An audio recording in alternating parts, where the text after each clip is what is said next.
اللهم لك صمت على رزقك أفطرت بك آمنت وعليك توكلت اللهم تقبل صيامي. بسم الله.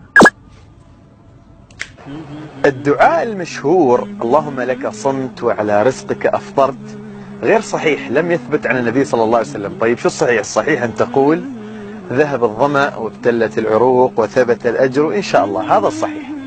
طيب متى نقول هذا الدعاء؟ قبل الأكل ولا بعد الأكل؟ الشيخ بن عثيمين رحمة الله عليه يقول تقول هذا الدعاء بعد ما تفطر، يعني تقول بسم الله، تاكل تفطر، بعد ما تاكل شوي يعني تقول الدعاء ذهب الظمأ وابتلت العروق وثبت الأجر إن شاء الله. طبق الشيء هذا وانشره ولك الأجر عند الله.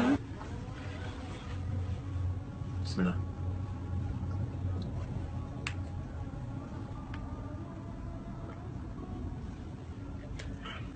ذهب الظمأ وابتلت العروق وثبت الأجر إن شاء الله.